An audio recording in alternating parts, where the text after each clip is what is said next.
Greetings, everybody. Welcome to another episode of Pod Scum. This is the podcast where we dive into the deepest, darkest, murkiest waters with a plethora of legendary guests. I am, of course, your host, your bastard of ceremonies, the number one scumbag, Rex Ruger.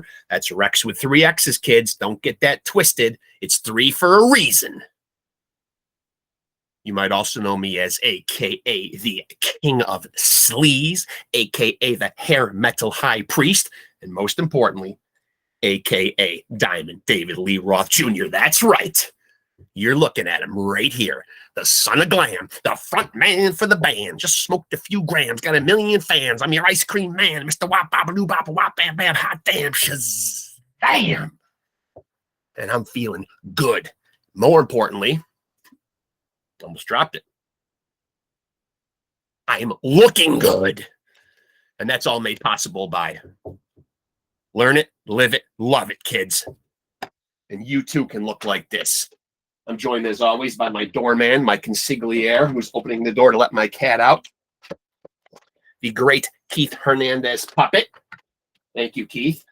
The man is my consigliere, my confidant, my friend, my doorman, my dope dealer, my friend. Number 17 in your programs, number 1 in your hearts. That's the great Keith Hernandez puppet. A man who says very little, but when he does, he's right to the point. And I'm coming to you, as always, from the luscious lavender lounge of love. And, of course, this is the No Frills podcast. Why no frills, you ask, Rex? Well, because you get thrills, and that's better. What are the thrills, Rex? Hoo-hoo! You're looking at it, baby. Yahoo! Yeah! And you also get to see me inviting my guests because I work technology half-assed, a la most 50-year-old men. So what you see is what you get. No editing, no cute glitzy intro theme song, no cute little animation bouncing across your screen. Nope. Boom. I'm on your screen. I'm telling you how much ass I kick, and then I'm getting kick-ass guests in here. That's what I do's. I'm, of course, right now on the windshield washer fluid diet, guaranteed to lose 100 pounds in 2 days.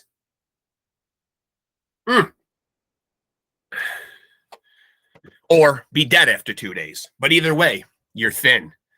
Always leave a good-looking corpse, which, judging by the way I look, is never going to be a problem, folks. And today we got a good one. Maybe I won't even go into telling you about Love Sword, my phenomenal glam sleaze metal band, which I'm currently looking for players for. So if you play your cards right and you reach out to me, you just could be part of the band that backs up the man. Second greatest frontman to ever do it. That's right. That is me. Me. Now let's jump into another episode of Pod Scum here with our guest because we got a good one tonight. Let's chop it up. Hey there, my friend. How are you? Good, man. How are you? I'm good. I'm very good. I appreciate you joining me. This, in case my people in the audience don't know, Kelly LeMIEUX from the great, I'm going to go beyond great, Kelly. I'm going to say it the way it is. Legendary BUCKCHERRY. Oh, legendary. Wow. We bumped up to legendary. I think so. I mean, I think when a career spans that long, and now you've been in the band how long? 2013? Yeah, exactly. 9 years. Oh, no, yeah. September of 13. So you're coming up on a decade with these hooligans. I know. And funny enough, I've known Stevie probably since 90 or 91. Yeah. And I didn't know Josh. I met him. Actually, I met him before I got in the band, but I know his band used to play around, but my band was already kind of signed and out on tour at that point. And then I've known Billy probably since that long too. I knew his drummer Ron from Jet Boy. Like he's one of the first people I met when I moved to LA in like March of '88, when I was just a young strapping lad. Yeah. So first of all, let me ask you, crazy times we're in right now. How have you fared through COVID? And you made it public a few years back that you were dealing with your own health issues. First and foremost, right off the rip, how are you doing? I'm doing excellent, thank you. Yeah. I've been in remission for a while, and Awesome. yeah, there's it's funny. I'm noticing there's a string of musicians, young, I consider myself not that old because some of the people I saw in the hospital were much older than me. Yeah. But there's been a couple of dudes that have had leukemia. The cat for that's singing for Skid Row right now, which we're going to be going out doing a co-headliner in March with those guys. I think he had leukemia a couple years ago. I know Adam, aka Nergal from oh my God, why am I forgetting? He's in the death metal band, not Behemoth, is it? Behemoth, yeah. Yeah. Brain fart. He had leukemia before I did, and then gosh, I feel like there was somebody else in the last few years too. There's just like this little like run of musicians getting leukemia. I don't know, kind of How weird. about COVID? How did you fare with COVID? I did okay. I didn't get too. I mean, we were out around people. I did my due diligence. Right. I'm modern chemistry saved my life with Sure. cancer. So Yeah. I'm not like an anti medicine guy. So I went and got, and plus, with my previous condition, and my doctor was like, you should probably get the vaccine. Yeah. So I went and got it. I had no issues. I know some people that had issues with the vaccine. I know some people that didn't have issues with the vaccine. I know some people that got COVID and it killed them. I know some people that got it and it didn't do shit to them. And it's just a weird, bizarre thing. And I fared pretty decently. Thank you. I inevitably had to get it because my day job is in healthcare. I am a nurse. Oh, So, well, there you go. Yeah, I'm considered essential through it all. So I'm still schlepping it to work and, putting myself out there. And I got a good buddy that was is an ER doctor. And he was like, when it first hit, he was like, man, he had people sneezing at him. And I still don't think he's gotten it. So I just jinxed him.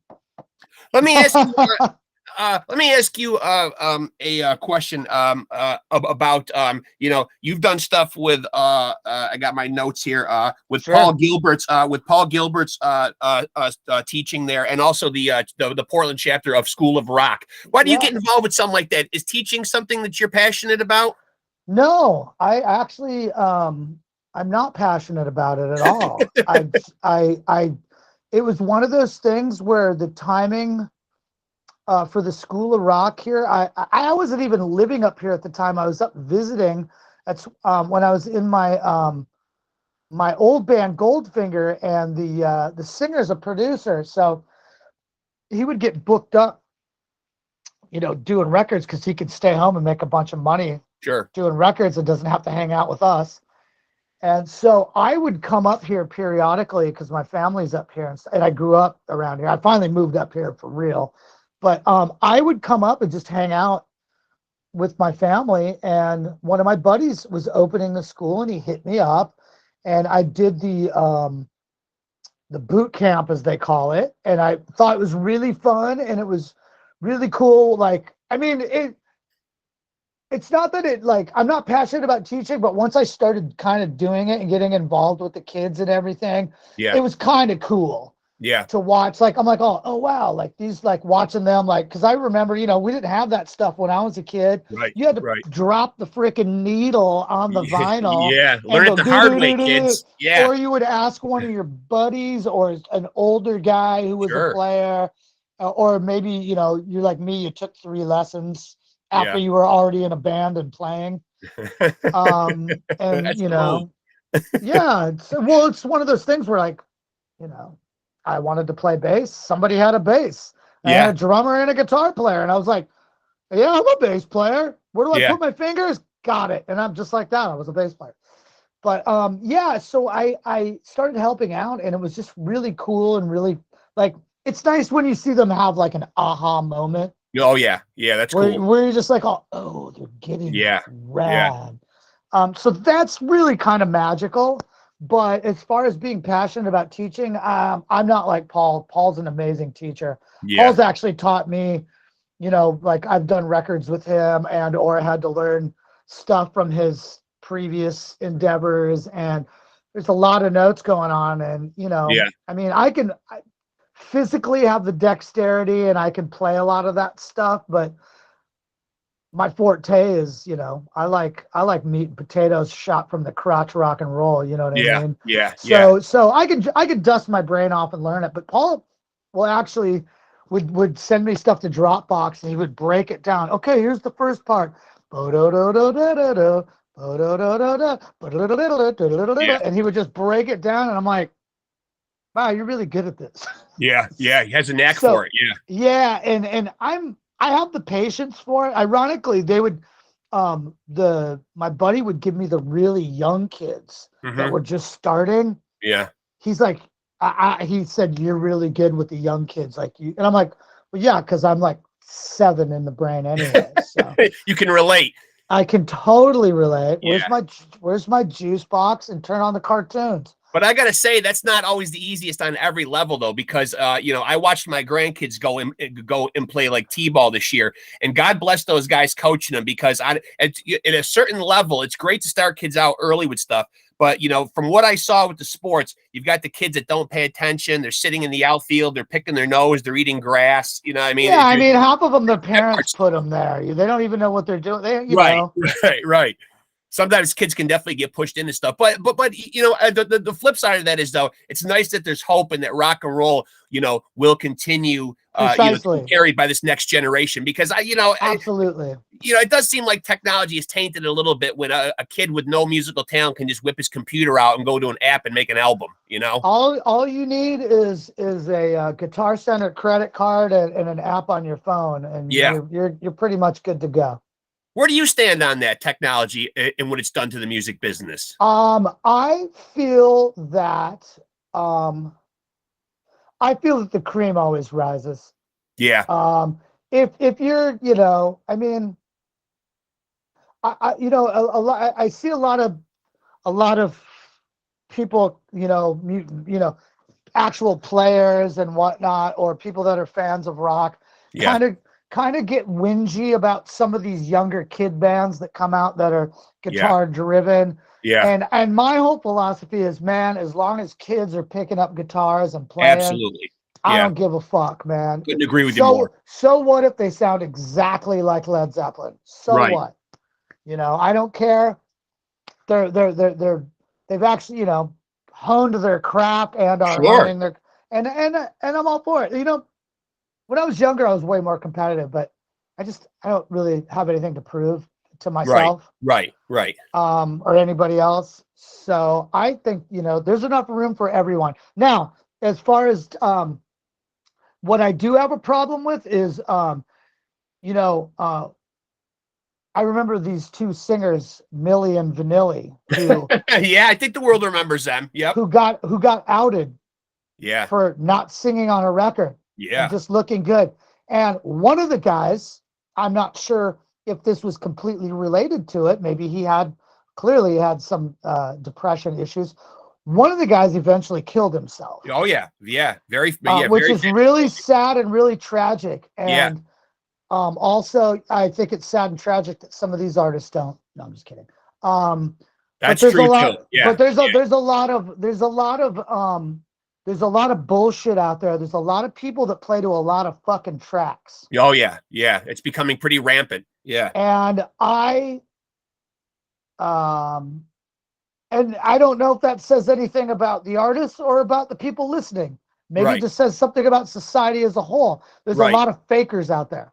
Yeah, absolutely. You get a pretty package and you fucking just put the fucking stems in behind it on somebody's laptop. And next thing you know, there's 4 guys up there with, 20 tracks behind. Well, these guys sound good. Oh my God, that singer sounds just like the record. Yeah. Yeah, I totally agree. That I have a problem with. But at the same time, people are buying the tickets. People are going to see them, and people are going to see, you know, they're going to see live music. But Right. me personally, I wouldn't have a problem playing with tracks if it was just like we have a keyboard sample in this one spot. We're not going to pay, you know, $3,000 a month to bring a keyboard player out. I Right. get that. Right. Right. Or there's a whole like cello horn section, whatever it is. Yeah, you know, or maybe you put some background vocals in to fluff it out. But it's when you get these bands that got like 5 guitar tracks and Yeah. the singer's going like, you know, I stayed out a little too late last night having fun because I really don't have to sing. Can you Yeah. maybe push the you know, on this section where I got to go Yeah. high, maybe just fade the tracks up for me so I can pretend like I'm singing? Yeah. That's bullshit. And there are people that do that. And What about when bullshit. what about when you get a band, and I'm glad you brought the point up, because I'm always interested in getting musicians' perspective on this. What about like, because I'm that way too. I would almost rather go see the band warts and all. I don't need it to sound exactly like the album, you know, because the live experience ought to be different than the album experience. You know, but you give a pass to these bands that get caught doing it that are supposed legends, like when a Motley Crue or a Kiss get caught doing it. Man, you know, here's the thing with those guys is they did once do it, warts and all. Right. So you have to take that into consideration. Also, you know, I'm not a fucking spring chicken anymore. Well, sure. Right. And you know, especially, you know, we would never do. I mean, we're just not that band. We would never do that shit. Right. Right. And we don't have to. Right. Because we love the warts and all, man. When you come to see us, what you see is what you get. Right. I love that. Yeah. It's full Geraldine. Yeah. Flip. What's his name? Flip Wilson. I run the podcast the same way. What's you that? know, I do the podcast the same way. I don't edit anything. You know, I mean, it's just kind of like what you see is what you get. I mean, I'm almost 50 years old. I don't know what the fuck I'm doing with technology. So you don't get no animation or no cute shit. I get in, I give a little preamble, I get the guest in here. And, you know, I think people at the end of the day appreciate that. Sure, you can throw bells and whistles in there. But the thing that I would like is if a band like Kiss is doing that, to put that caveat on a ticket, though, and say, look, this is a Kiss show or performance. You know, you might not be getting everything authentically live, you know what I mean? Because you are paying for a lot of, you know, obviously the pageantry, the costumes, the fire, you know what I mean? Yeah, you know, just the lighting and pyro alone, how much money that you know, that revenue stream they have to pay into. Right. So yeah, I don't, you know, I'm kind of torn on that because, you know, I could see if Paul was like, man, we have 5 more shows left, and I got nodes on and I got to go get surgery or what, or, you know, I got whatever, a blister on my vocal cords, because that shit happens, man. Sure. Yeah, we're human. And it's just like, you know, so I don't know. I mean, if it gets you through the gigs, I mean, we just did 3 makeup gigs because Josh got sick earlier in the year. Yep. I mean, we were 3 songs in and I could hear it in his voice. Yeah. And I was just like, oh man. Like I feel bad for him because, you know, my instrument really is an instrument. I use my hands and my brain. But if I'm not feeling well, I can go out and play, man. I did a whole tour with full-blown AML leukemia and didn't know it.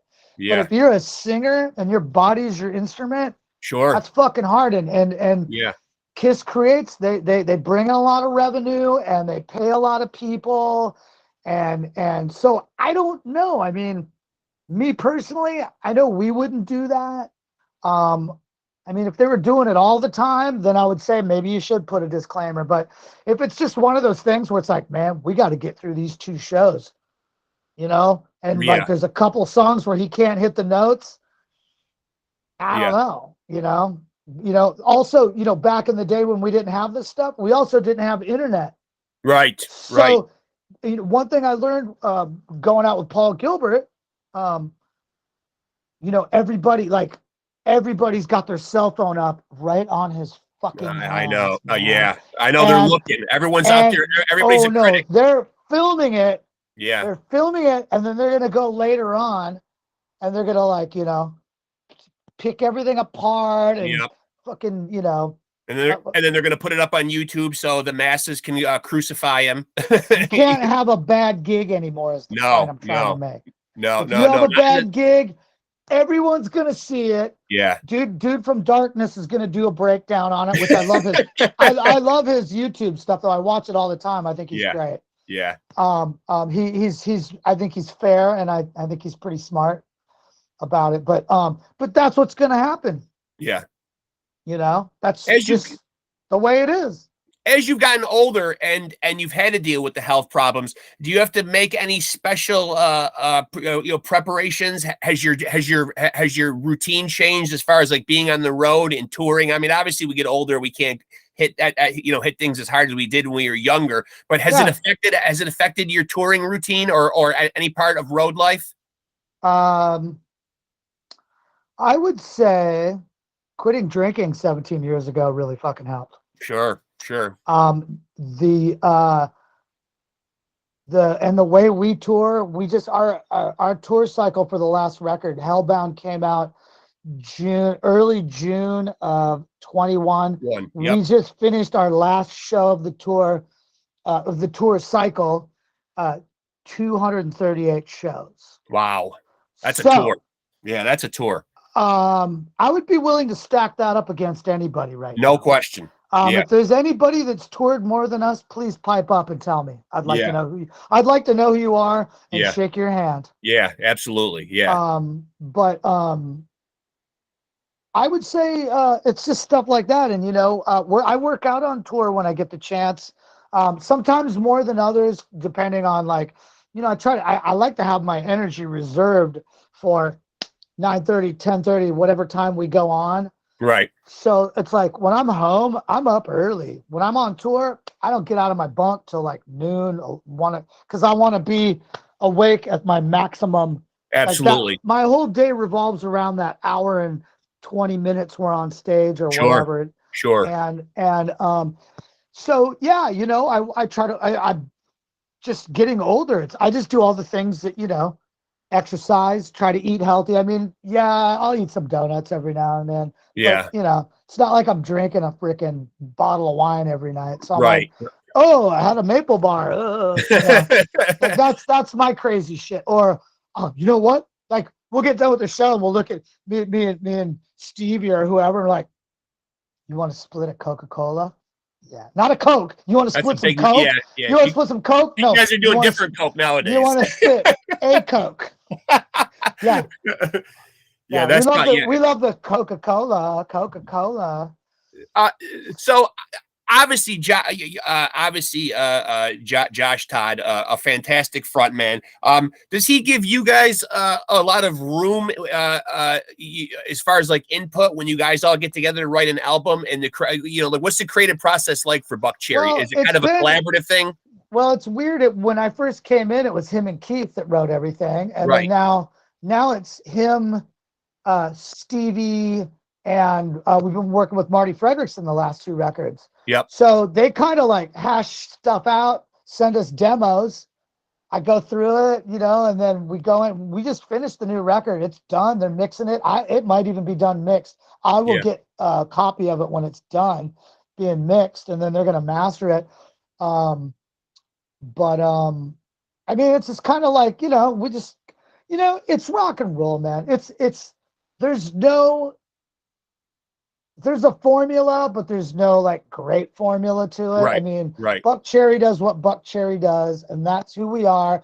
And I'm to the point now, like I said, where I don't have anything to prove to anybody. I've been in the game so long now, and I'm grateful every freaking day. Even after 238 shows, I'm still grateful I get to have a career. And absolutely. I mean, I make a living playing music. As Stevie always says before we go on, go on stage, we do our little like band huddle and like, try to connect and he'll go, he goes, remember guys, he goes, you're the 1% of the 1%. Yeah. And I'm like, it's true. God damn, you're right, buddy. Yeah. You are. So, I'm just, like anything, I know my place in the band. Mm-hmm. My forte is kicking ass live, and I just try to bring my A+ game to everything I do. I Mm-hmm. go in the studio. I mean, it's BUCKCHERRY. It's fucking rock and roll. I'm not playing. Absolutely. It's Yeah. not Paul Gilbert where, we'll rehearse the song like all morning, and then go in and like try and knock it all out, Yeah. later in the day. And, like we basically, I could hear these songs, you know, I could listen to each song for like probably 25 minutes and go in and not have an issue recording the Yeah. songs, the takes. So, but we're all professionals. We want every album to kick ass. I'm to the point now where it's like, I want to play the least amount of notes on a record. Whereas when I was a kid recording, I wanted to play. I mean, I still wanted to play for the songs, but you like want to prove to everyone, like, what I can do. Check it out. Can Yeah. you do I'm a this? I can do that. virtuoso. Yeah. Yeah, look at me. Look at me. Listen to this. Yeah. Yeah. It's just like, now I'm just like, I mean, fucking Cliff Williams is my idol. Yeah. Now, Well, sometimes less can be more, though. I mean, less less whatever is serves the more. song. Yeah. Less is more. I mean, there's something magnificent. They got said drop the bass. There's Yeah. something magnificent about bringing the bass out of a verse, Yeah. Highway to Hell. Yeah. Yeah. Absolutely. Sure. And then or whatever. I mean, that is or pedaling the root note over the guitar changes on Yeah. when the guitars change, and you just hold the same note if it works in the chord Yeah. pattern. Absolutely. And Sure. there's just and then on the last note of the the progression, hitting the same note with the guitars. Man, the tension on that. I don't study bass players and licks now. I study songwriters and techniques Yeah. or what like, oh wow, he's playing like the fifth off of that. Wow, that's really cool, because a lot of people, a lot of people don't want to play bass. Bass was like, I heard Paul McCartney in an interview once, and he's like, I never wanted to play bass. Stu Sutcliffe left, and we needed a bass player. And he goes, the bass player was for the fat, ugly guy to stand in the back. No offense if you're fat and ugly. Yeah. But that was what, like, you were the fat dude that stood in the back. And he goes, I didn't want to do that. He goes, but then I figured out, holy crap. And another interview with another English bass player, guy Gordon Sumner, who goes by Sting. Oh yeah, of He course. said the same thing. He goes, once I figured out that I control the tonal center by with the bass. Yeah. If they're playing over a G, and you go and hit the D on that, it completely changes the tonal center of the song. Yeah. Yeah. And so he goes, once I realized I control the tonal center of the music, which gave me all the power. Yeah. He goes, I love the bass. Yeah, you're the driving back. Yeah, you're pretty much the driving force behind a song. I think it probably just didn't get glamorized as much as being the front man or the lead guitar player, because it just wasn't deemed as sexy of an instrument. And it still doesn't. But you know Right. what? I wouldn't call Paul McCartney or Sting, but those guys also sing like birds. So Right. Right. So maybe play bass and say I can sing a little bit. I mean, I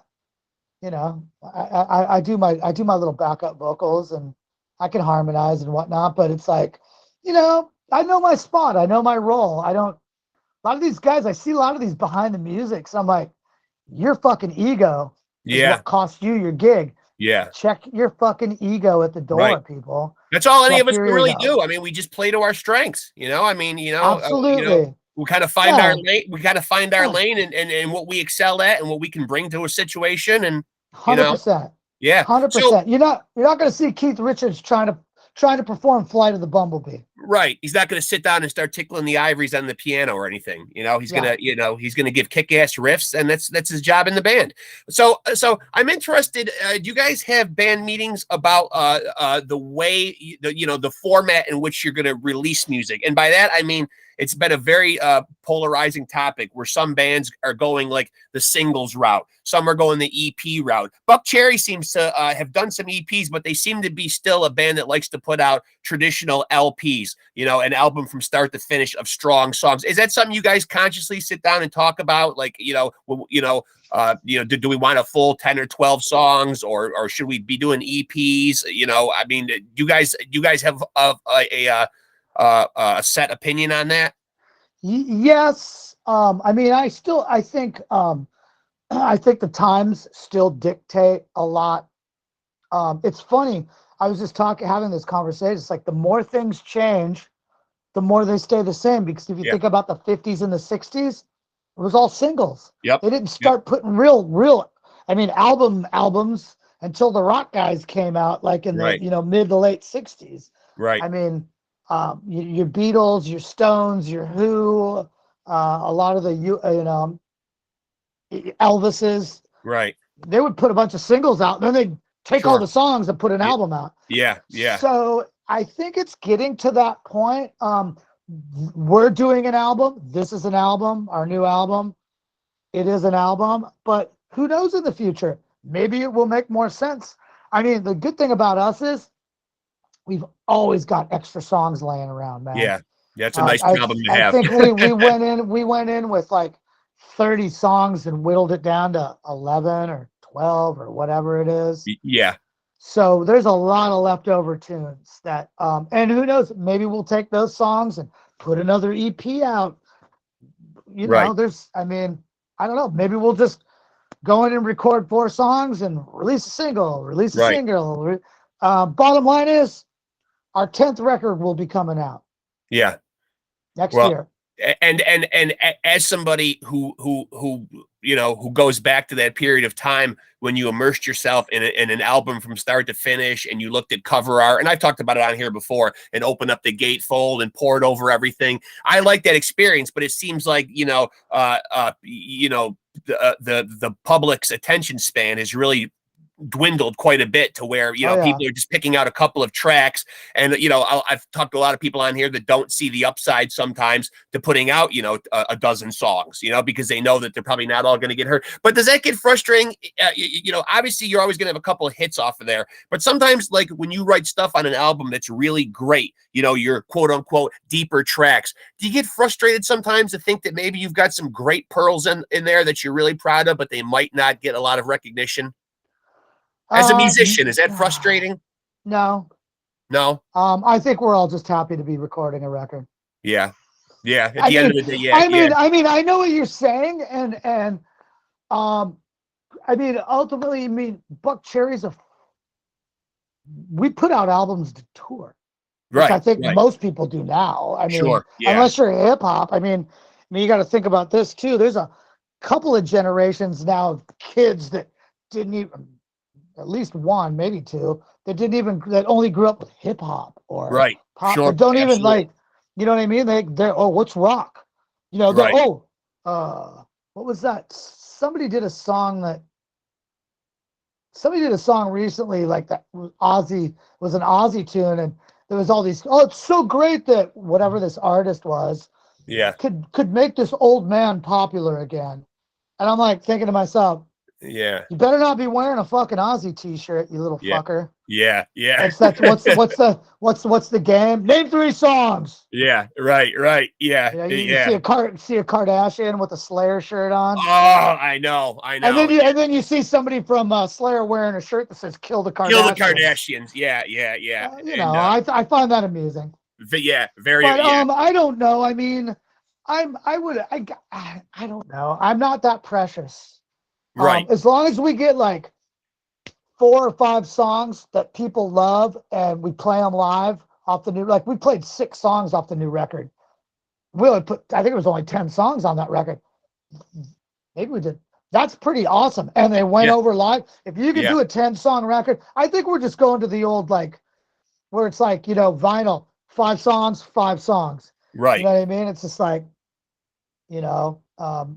and we do put out vinyl now, and I think the vinyl resurgence is kind of keeping the album mentality alive for a lot of people. It is because I think without it, we would probably have already seen the death of the physical product by now, because it's gotten so digitalized, and you got to have accounts with agree. these music platforms. And, you know, like I said earlier, I harken back to those days when you held a physical product and you read about what each member, who they thanked, what bands they liked, you know, what the lyrics were. You know, you read it, you know, like you were poring over a Bible. You know, Yep. I mean, it was, you know, it was 100%. biblical. Yeah, it Oh, I was. remember, fuck, what was the AC/DC record that had like, it was like high school, like mugshot, like, you Yes. know, like Yeah, each guy was like, you know, the bass player was like, you know, broke somebody's nose, while, you know, it Yeah. was like, or I can't tell you how many times I sat and stared at that photo on Diver Down of Van Halen playing in Yes. front of that massive crowd Yeah. at like the Orange Bowl or wherever the heck they Yeah. were. Yeah. And I'm just like sitting there like, holy shit, look at, whoa. And you know, trying to imagine the concert in your head, and you know, Yeah. just, or the collages of all these, you know, Trying to put yourself there. Yeah. yeah, and like, you know, I loved all, I still love all that shit. Or the Helmut Newton, David Lee Roth chained to a fence, who you put on your wall for about a month, and then I took it down and went, yeah, I'm a little too hetero for this, sorry, but you know, it was still killer. I think I still have it stashed somewhere. As I sit here with Dave looking I over my saw shoulder that. right I here. couldn't Yeah. tell if it was Farrah Fawcett or Dave. Well, I'll tell you what, Although though. I got I mean, no room to talk right now. I did my hair blonde, and I feel like I might be. And I kind of have to have a picture, because, as my audience knows, I have to have him represented back there, because, you know, I'm in a hotly contested legal battle trying to prove that I am Diamond Dave Jr. So I mean, you know, there it is. Yeah, I'm trying to get I'm like I told my audience, I'm trying to get a hold of a little bit of that hot for teacher money. You know, I mean, dude, you and me both. Why not, right? I mean, he's not a bad guy to have as a father. I mean, you know, arguably one of the best front men ever, right? I would say from 78 to 84. Nobody could touch him. It was just basically their whole. Yeah. He was definitely one of the top dogs. Now, I did see one of my first big concerts. Mhm. I saw this. To me, I mean, I was 12 or 13. Right. Somewhat known gentleman opened the show. He was the support for Theodore Nugent. Yeah. And this guy Samuel Hagar. Yeah. Came out, and dude, he wiped the fucking stage up with Nugent. I kept Free for All and Double Live Gonzo, and I got rid of all my Nugent records, and I started paying attention to Sammy Hagar. He absolutely smoked him. Sammy Hagar also, because I saw Van Halen right after that. I saw him on Fair Warning, was the first time I saw him, which dates myself immensely. Yeah. And I saw, and Roth and Hagar, those guys were really very on par. Sammy was a different animal. Yeah. But Roth was an amazing front guy, for sure. I would say he was definitely one of the top dogs. I would call him a vocal stylist, but I loved his style. Yeah. I go back and I look at some of it now, and it really is that, like, I mean, there's a time there, like Fair Warning. You know, there's not a lot of footage of them on Women and Children First Live. No. But yeah, I would say like that. I actually got to meet Michael Anthony at the NAMM show, and I told him, I said, man, I saw you guys at the Portland Memorial Coliseum on Fair Warning tour, and I go, that show blew my mind so hard that it turned me into the drunken pugilist bass player that I am today. Sure. That's high praise. Yeah. And he was super gracious, and his bass tech, Doogie, I think as he goes by, was with him, and he looked at me and he goes, that's when they were, and he's been with them since the beginning. He goes, that's when they were the best. He goes, they were rock stars, but they didn't know it. Right. And I was just like, touche, Doogie. And there's a certain charm to being a rock star and not knowing it. You know, I mean, you carry yourself differently, you know? Boom. Exactly. You carry yourself differently. Well, you got nothing to prove. You already just grateful to be doing what you're doing, man. And you Yeah. just try to kick ass every night. Now I And always those guys were awesome. Yeah. Now I always hate to ask, so I try to word it differently. I hate the dreaded influence question, but as a bass player, though, I'll word it differently. Who are some guys that play the bass that that you sit up and take notice of? Who are some players that you love? Well, I went through my many phases where, like, I really wanted to be technique. I'm still kind of a student of the techniques. Yeah, yeah. I would say the first guys. I mean, you don't realize how awesome dudes are when you're a kid. You don't. True. That's true. Yeah. It takes you until you get older to realize. Like, I will give you an underrated influence of mine. Bob Daisley would be Okay. one of them. Okay. That guy on those first two Ozzy records, Yep. which everybody thinks Rudy Sarzo played on, but no, that's all Bob Daisley, and he wrote a lot of the lyrics too. Mm-hmm. That guy, and then he's played with Rainbow. Yep. He's done, and he was in and out of Ozzy. That guy to me is probably one of the best, most underrated bass players in rock and roll. Yep. So he definitely influenced me, but I didn't know he influenced me. Right. Right. Because when I went to see Ozzy, Rudy Sarzo was playing, and live, Rudy Sarzo influenced me. Yeah. So it's kind of this weird. I thought it was Rudy playing on the records as a kid, but then I found out I was also a big Michael Anthony fan when I was a kid. Of course. Yeah. And Michael with those great harmonizing vocals too. Oh, my God. I mean, that is the true secret weapon, was his vocals. Yeah. And there's always your like I said, as a kid, I didn't realize how awesomely understated Cliff Williams was as a bass player. Yeah, very workman-like, very blue-collar workman-like. Yeah. You don't even really realize, as you said earlier, you don't even really realize that he's blowing your mind until after he's blown it already. Yeah, exactly. It sneaks up on you. Exactly. And then of course your Geezer Butlers, but these are all dudes I never wanted to. The one thing I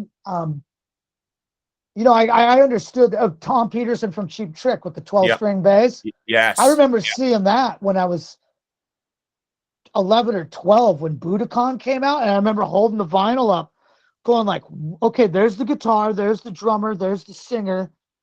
What in the absolute fuck is that mechanical piece of insanity with all the tuning keys on the headstock? Yeah. What is that? Yeah. Dude, amazing. Yeah. And I was a big 12-string geek for a long time too. I still love the 12-string bass. Although you show up with one and half the time everybody's all, what the fuck is that? Get out of here. It's like a fretless, Yeah. They don't want to know. Or even I remember showing up with a 5-string to do some stuff with Paul Gilbert. And he looked at me and it was like, 5? Yeah. And I just went, Paul, give me the day. Hear me out. Hear me out. Listen me out. Give me the day to use this thing.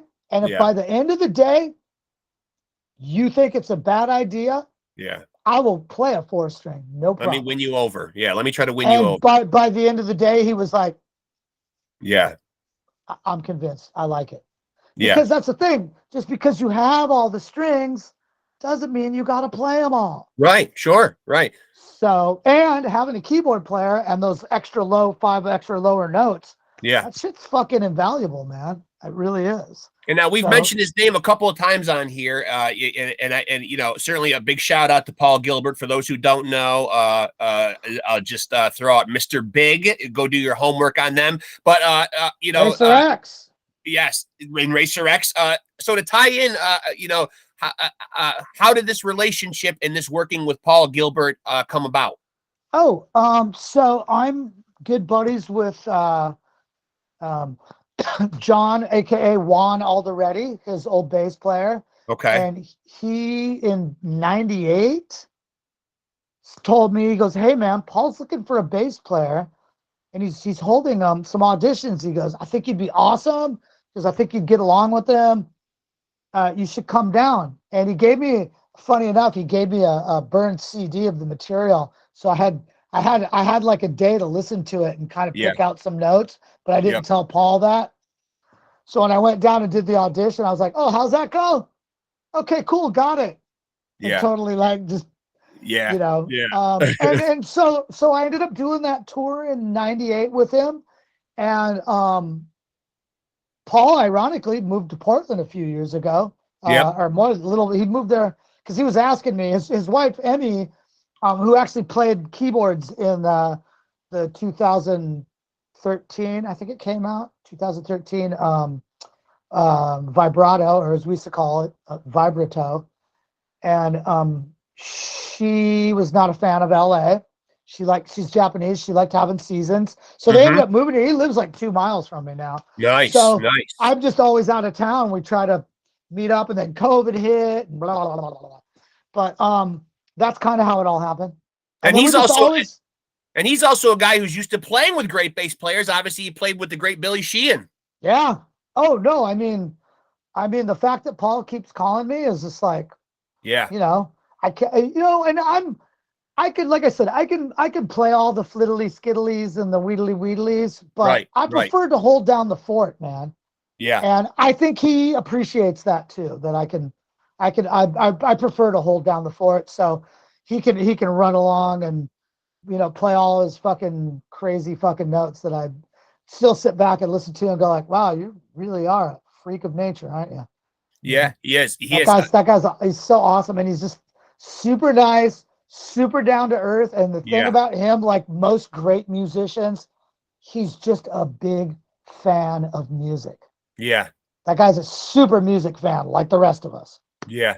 And it's always nice to hear that kind of stuff because, you know, having not met him myself, but, you know, certainly having loved the music he's created over the years, it's nice to know that there's not an air of pretentiousness with some of these people, because obviously No. I'm sure you've rubbed elbows with people, you know, throughout your travels where sometimes, you know, the image, you know, that you have in your head, you meet the person and you're kind of let down. Yeah, I mean, I've for the most part been pretty lucky. There is definitely a thing about don't meet your idols because you Yeah, might be it's tough. It can be, disappointed. it can be tricky. Yeah, And also, you know, sometimes you don't always catch somebody on a good day. I mean, sure.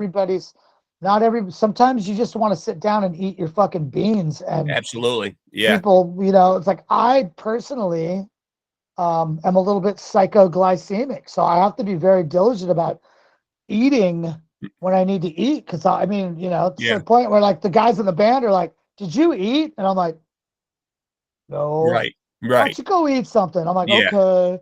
Well, Like you I do. You have, start to get a little edgy and a little chippy when you don't, you know what I mean? Like when yeah, things and start to you dip know, on you a little bit. somebody might say something, and you're just not in the mood. And but you know, for the most part, but yeah, I've definitely met some people where I was like, wow, or you're just like, wow, you're exactly what I thought you would be. Yeah. Yeah. So, but for the most part, I would say most people are pretty cool that I've met.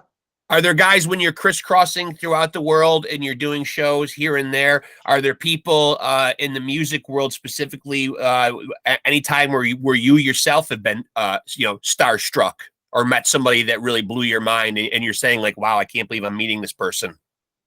Well, we've done shows with some of these, you know, we just did the Kiss cruise Right. too, Right. and it's like, you know, it's funny. So here's an example. I was just like, oh, because we did the Monsters of Rock.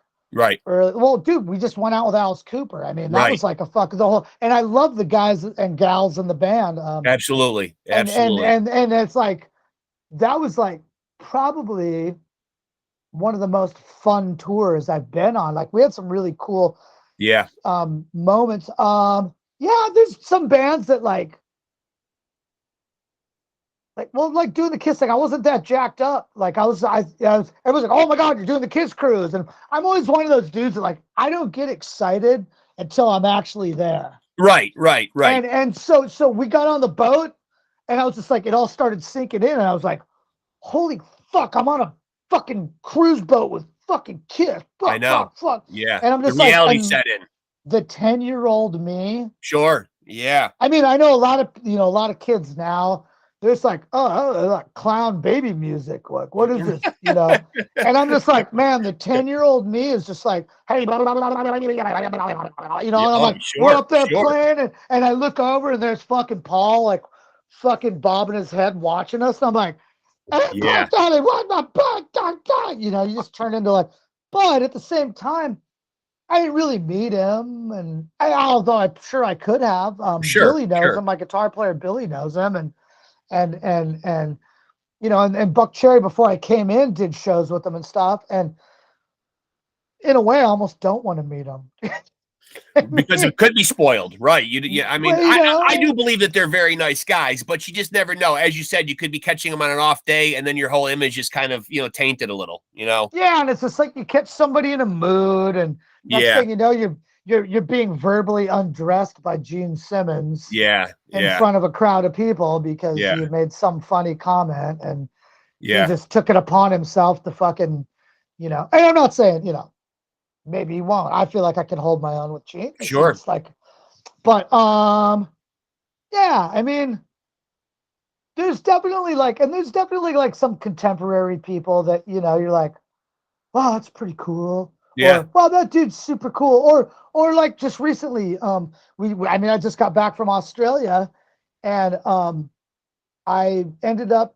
their new bass player for Fozzy, and Chris Jericho, also a really sweet guy. Awesome guy. Yeah. Also a really sweet, really cool. And I've met him a bunch of times. We've done shows with him on we've done a couple tours, shorter tours with him. And he's always fucking cool. The PJ Farley was playing bass with him. Trickster. Trickster, and dude, he and I just like, actually, you know, I'm gonna text the guy when I get off the, like he and I were just like thick as fucking thieves, like from the get-go. It's just like, this guy's rad. Like, he and I both were like fucking mutual fucking, you know, mutual, you know, whatever you want. Well, I've talked about it on here before, though, you know, and I find, you know, that the rock and heavy metal community is the exact antithesis of what people imagine it to be, where I find it to be, you know, from a community standpoint and going to shows and being in mosh pits over the years in my younger days or whatever, that there is a great camaraderie in the rock and metal community where, like, you can go to shows and like instantly someone will comment on a patch on your jacket or your shirt or whatever, and you've made some like real friends. It's a very open arm, you know, very welcoming, you know, scene, and it always has been. Yeah, I agree. Yeah, I mean, it just because you think about it, when you were kids, you were kind of the outsiders, you know, right? So you kind of had to like find like minds to. I mean, you know. And I've never seen Alice Cooper live, but he is going to be coming. You got to go. Yeah, he's going to be coming. I'm in upstate New York, so they're going to be playing our big dome stadium in Syracuse. He's going to be opening for the next leg of the Motley Crue Def Leppard tour. So yep, I saw that. I was just on. Well, not just. I did. Ryan Roxy's got a podcast too, in the trenches. So and those guys, dude, you should go for sure. I'm going to. You know, I've definitely seen Def Leppard and Motley Crue a bunch of times. I mean, Def Leppard being just one of my all-time favorite bands. Which leads. I want to ask you a question now. What do you think about John 5 joining Motley Crue? Listen, me and my wife were just talking about it in the car last night. I love that move. I think Mick is still, from what I understand, still gonna fuck around and do shit in the studio. But I just think standing on a stage at a microphone stand, you know, I understand what he's going through with that ankylosing spondylitis. Yeah, and that's really painful. That's a really your spine is literally curving and shrinking on you at the same time, kind of, and it's pretty agonizing. It probably is time for him to. I mean, his fingers are still magic. He can still work his way around a guitar, but just you know, just from the standpoint of how grueling it probably is. And John 5's a great replacement. And I heard Mick's bus is basically like a rehab therapy place for him. Yeah, he got to stretch himself out. Yeah, and it's just like, man, you know, God bless him for fucking. God bless you, Bob Deal. Yeah, and he probably, you know, hung on and gave us more than he probably even should have. Because I remember seeing them. I remember seeing them a while back when he was, you know, even early on in the throes of the back issue, and you know, he did look very comfortable. The first reunion tour that they did, I saw him at Irvine, like whenever that was, 05, 06, whatever it was. Yeah. And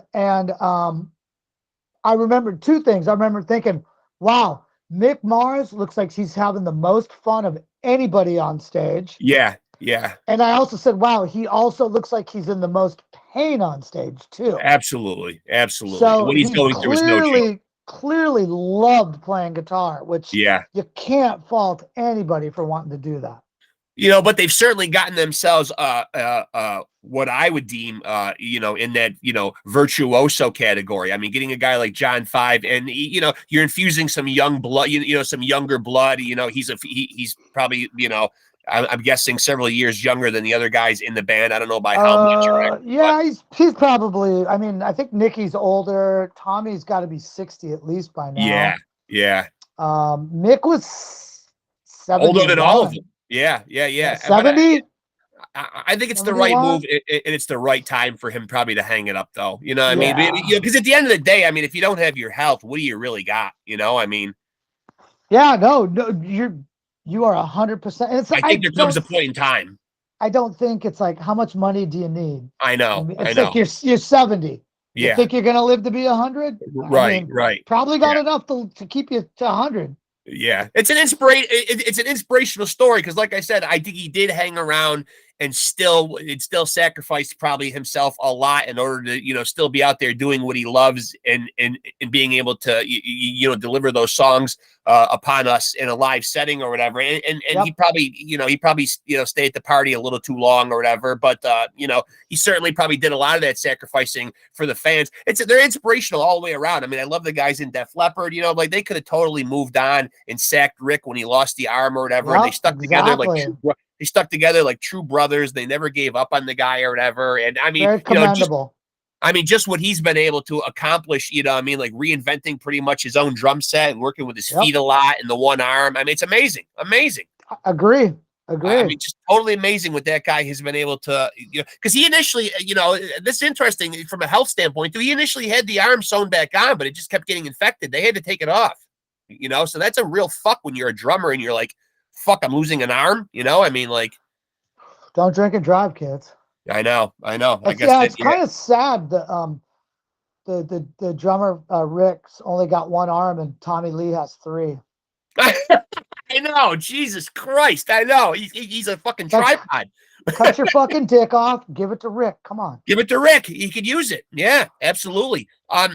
So I'm curious to ask you,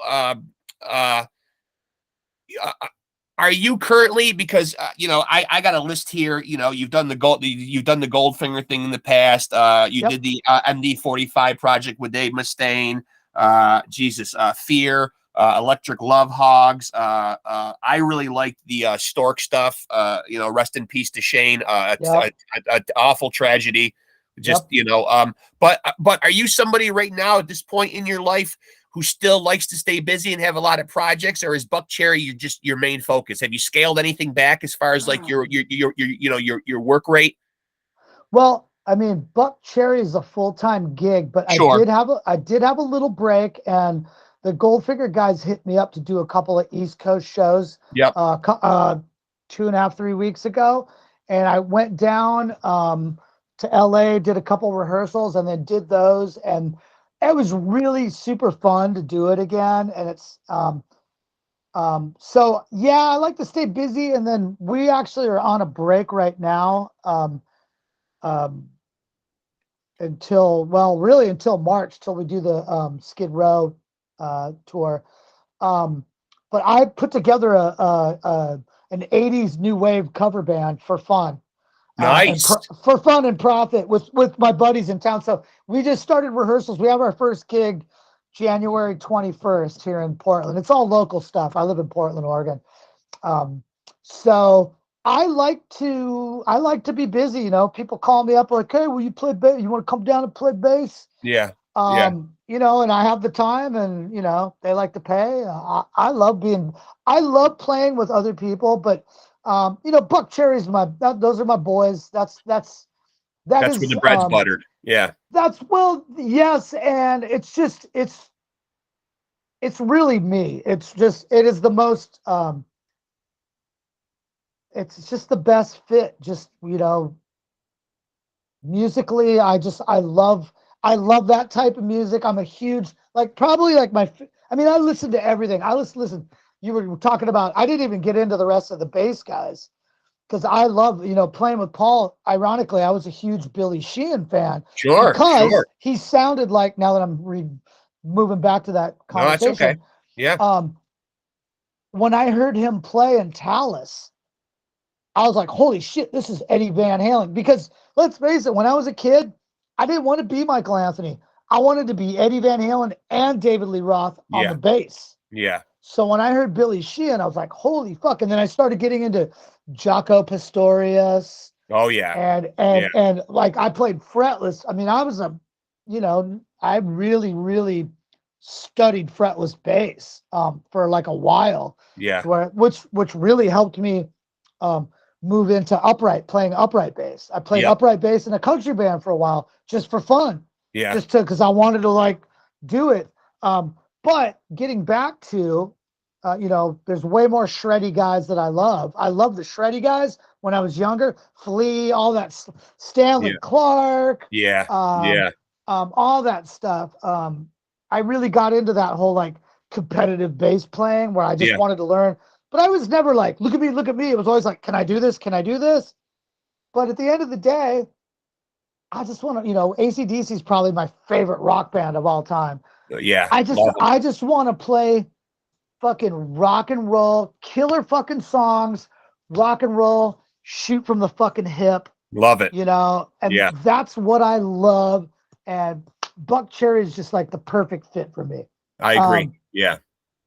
Unless it was like, 1980 and I could go back in time and play bass for AC/DC, or 79, I'd have to switch my age around too, because they probably wouldn't want a fucking 12-year-old or whatever. And by the way, I'm so glad that you brought them up.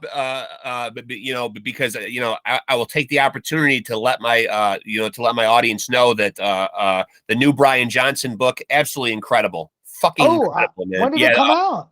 The Lives of Brian, I believe it's called. I've been listening to the audio version because as I've gotten older here, I've had some eye problems. And the thing that I like the most is he narrates it himself. So it's really like sitting there listening to Brian shoot the shit with you. So you can't understand a word he's saying.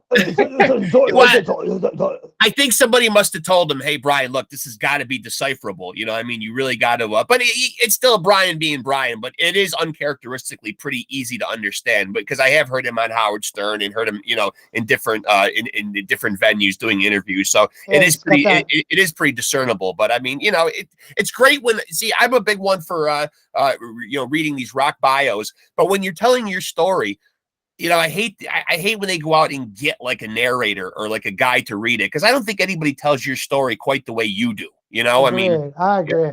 It's great when you hear somebody tell their story in their own words, because they know where to put emphasis in certain parts of the story. Did you hear the Paul Stanley one? I love it. Yeah, and he's a great narrator too. Just a very me and my roommate every now and again would go on YouTube, and you could find him somebody took him talking about each member and compiled the audio, and man, he pretty much is unceremoniously fucking lay waste a couple of them, and it is absolutely fucking hilarious. I'm sorry. Did you like when did you like the being as that you are such a big AC/DC fan, how did you think when Brian went down with the hearing issues? Did you like the fit of Axl in there? I mean, I know it's tough when you're used to Brian. I'm sure it served its purpose. Yeah. But I mean, I wasn't opposed to it, but I wasn't pro it either. Yeah. I thought he did a pretty good job, to be honest. I just, I don't know. I'd rather it was Brian. Sure. But I'm not opposed to. I mean, I didn't sit there and go like, "Oh, you fucking kid! Oh, it's terrible." I was like, "Oh, he's hitting the notes," and I know Axl's a big AC/DC fan. Sure. Yeah. Yeah. So I thought, and they actually did. I think they did songs I think they did a touch too much, which they never did with Brian. Yeah. Yeah. So that was cool. But you know, like whatever, I guess it served its purpose. I don't know. I mean, ultimately, my favorite version is the Bon Scott version. I Yeah. love Brian, and they had bigger hits, and it's almost like two different bands to me. It is. But it's also pretty impressive though too, because it's very rare sometimes that a band can lose a guy like a Bon Scott and capture lightning in a bottle again. And I mean, for fuck's sake, Brian goes in the studio and the first thing he rolls out is "You Shook Me All Night Long." I mean, it's pretty fucking incredible, you know. Well, now we're gonna get back to biographies. Did you read the Last Highway? No, I did not. No. Okay, it's the Bon Scott one. It came out a couple years ago. Okay. And you know, I don't know if you know this, but the Scott family, I think there is I gotta go. You know what? Don't quote me on this now, but I think they actually get some publishing on this Black and Black record. And No kidding. if you go in and read some of the interviews with no, my brother's calling me. Decline. You there? Yeah, just lost there your you audio. are. Sorry. There you are. I told everybody I'm doing a podcast on my phone. Don't call me. And there he is again. God bless him. Must have something to tell me important. But anyways, the Lost Highway interviews a woman in Miami. Okay. Where they recorded, who was a model at the time that was dating Bon Scott, who insists he didn't even know what the color chartreuse was until she told him. He asked what color her eyes were, and she said that they were chartreuse. He goes, "What's that?" And dude, my brother is relentless. God bless him. And knocking me out with those American thighs. Yep. So she says that she was the lyrical inspiration for "You Shook Me All Night Long," and it was already written. Ooh, no kidding. Wow. So if you go Bon Scott, The Last Highway, go on there and check it out. They insinuate that because Bon died in February, that record came out the same year. Yes, it did. Yep. And not that much longer after. Yeah. So a lot of people are purporting that a big chunk of it was already written. No kidding. And I think there are some writing credits that go to the Bon Scott family.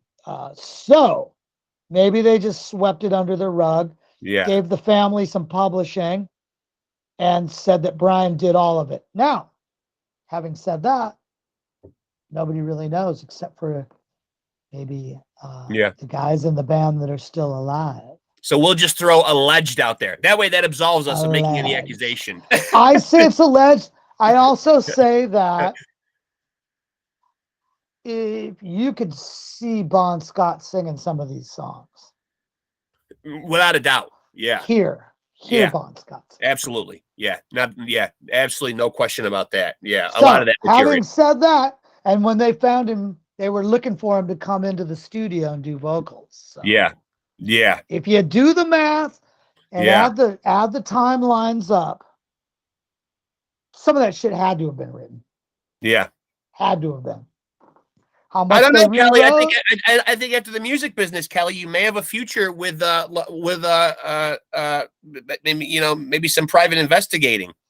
Well, Detective LeMIEUX. At least private speculating.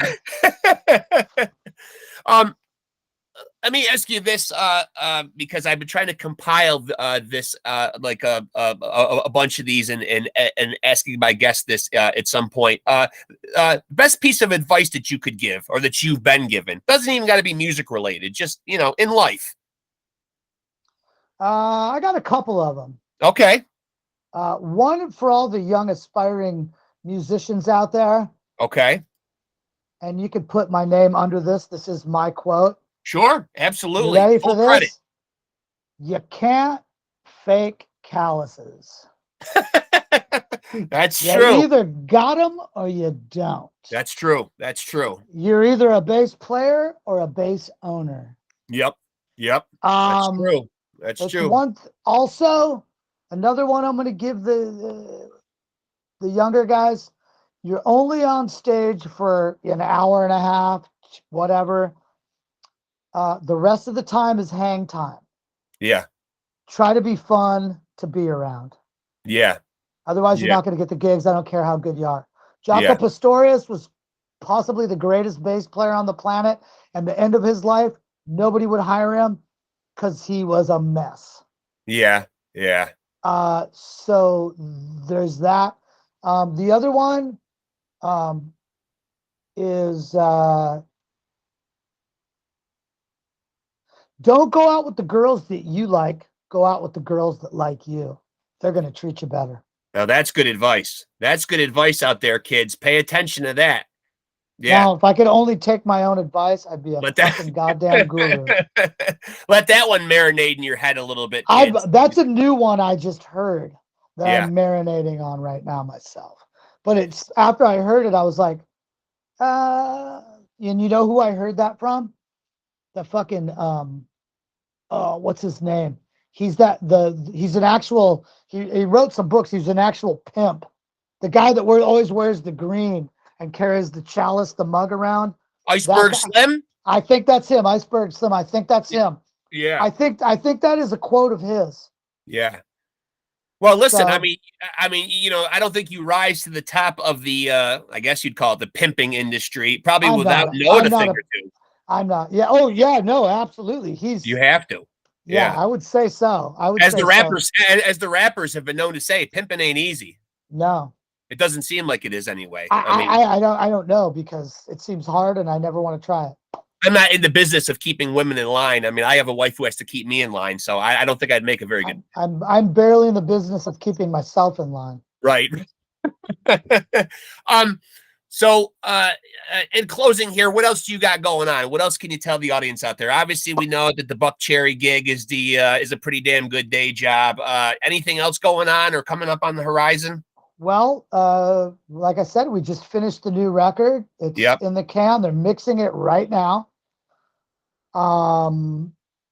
That's going to be coming out summer. I'm thinking maybe June. And that's pretty productive though, too. Cause I mean, you know, the last one, War Paint, right, just came out in 2021, did it not? So came out in, 2021. So you guys have been pretty busy. I mean, getting an album out again, you know, like a mere year and a half later is a lot quicker than a lot of bands, you know, with a reputation like BUCKCHERRY and that longevity. A lot of times you're waiting 5, 6, 7 years for some of these bands to put out a new album. Not us, baby. We like to work. We get I shit like done. that. Yeah. We get shit done. We were been on tour most of the time. Yep. We did the Kiss cruise. Got off the boat after they couldn't find our guitars. We had to leave without them. Flew to Nashville, started the record the next day, finished the record a week later. I went and did 2 GOLDFINGER shows and then came back and then flew to Australia. We're gone in Australia. That was 10 days total.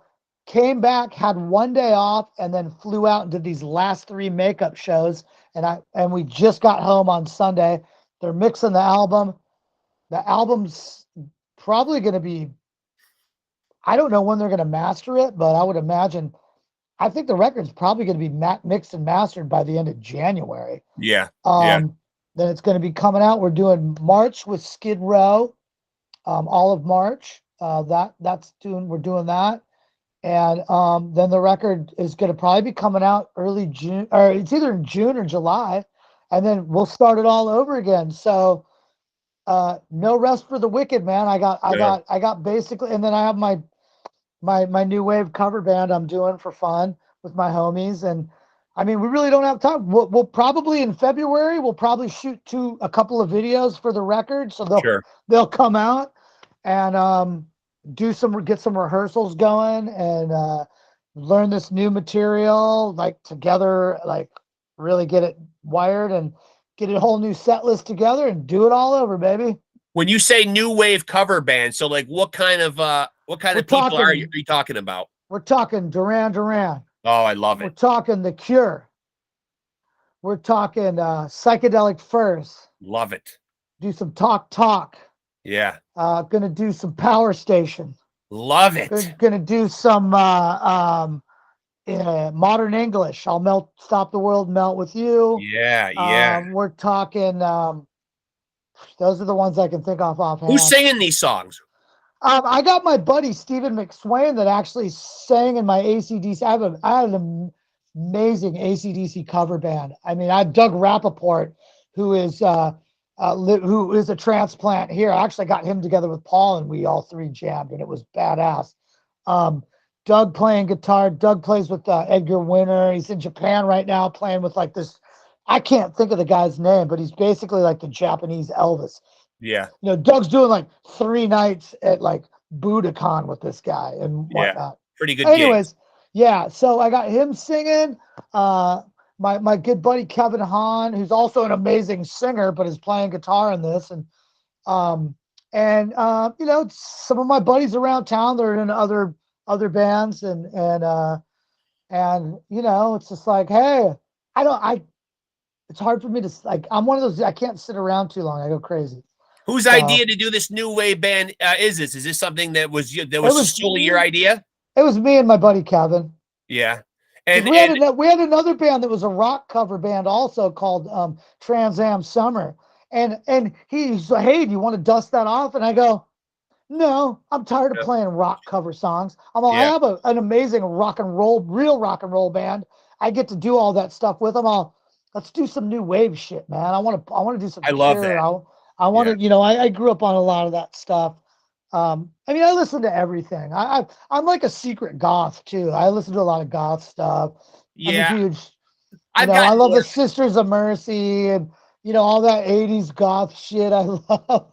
Well, you know, back in the days, you know, if you were like a quote unquote, and I've talked about this on here before, a metalhead, you know what I mean? You kind of had to keep that stuff in the closet for fear of being outed by your friends as the dreaded, you know, a poser back in the day, you know what I mean? And that was what you didn't want to be labeled. But, you know, as I've gotten older, it does feel really, really nice to be comfortable in your own skin and just say, hey, I can listen to a heavy ass record, but then I can go over here and I can listen to this. And I'm proud of that, you know, like I've always been one of those, like, I don't really have a lot of, like, if you write good songs, I don't give a fuck what style you play. Yeah. That's where I like to hear good music. It boils down to the song. Dude, Sade, I've been listening to since the fucking 80s. I'm a huge Sade fan. Yeah. You know, man, it's like, but I know what you're saying. There was that whole, like, I don't like Duran Duran. Yeah. And then secretly you're just like watching, you can like every live video you can find or whatever. Yeah, you're in your room lip syncing to them.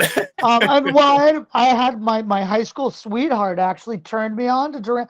I turned her on to like rock stuff, and she turned me on to the new waves like Duran Duran and stuff like that. Because I was just like, and then being a bass player, holy shit, John Taylor, fuck, dude.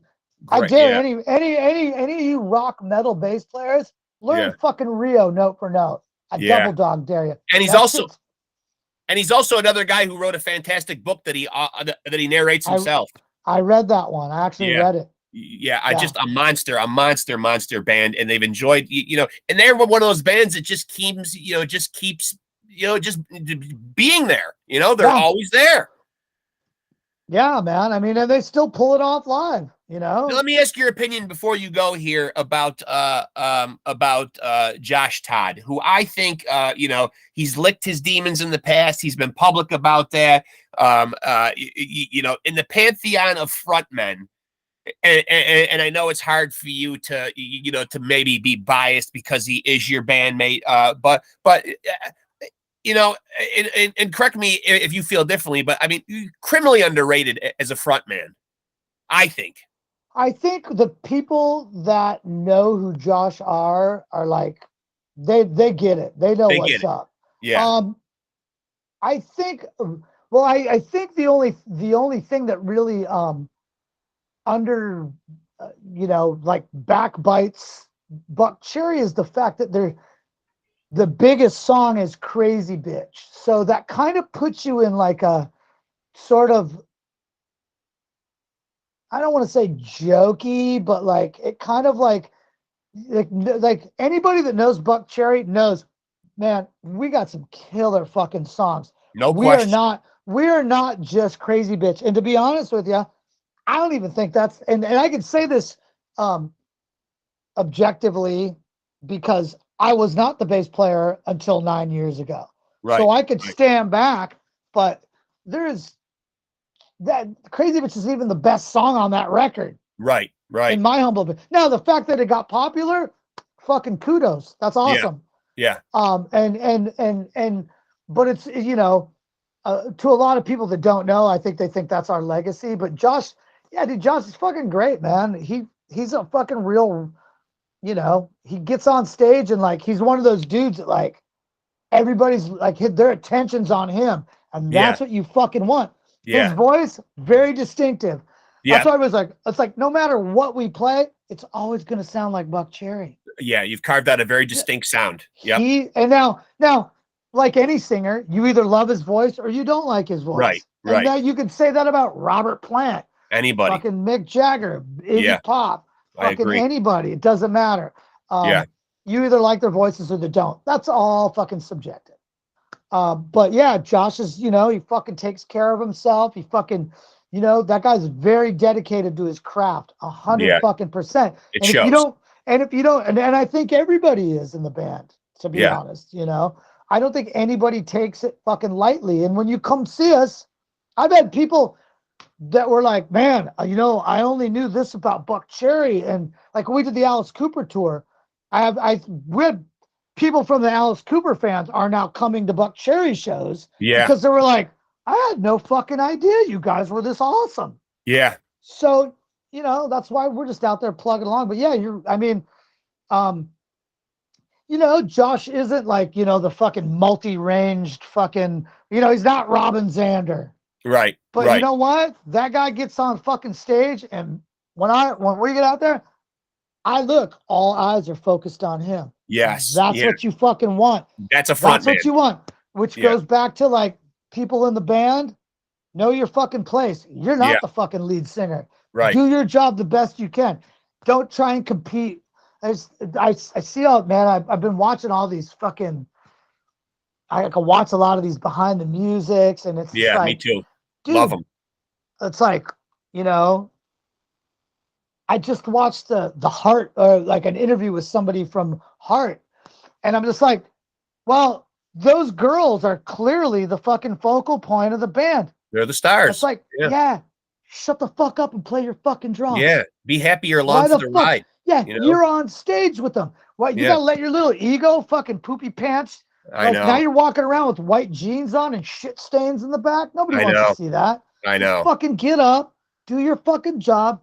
I mean, don't be disrespected. Nobody deserves that. Right. If anybody tries to fucking step on your shit and call you fucking lesser than, well, fuck you.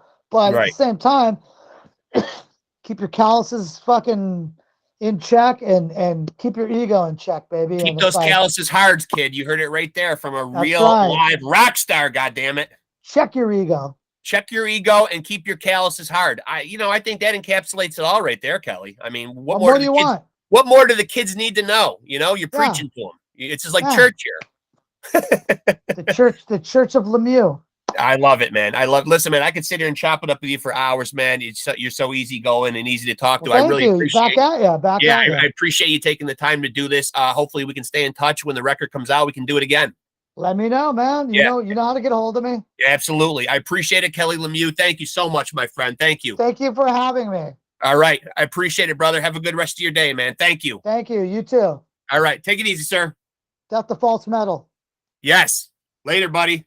See you, dude. All right. Take it easy. I can figure out how to turn this off now. Yeah, that's my favorite part.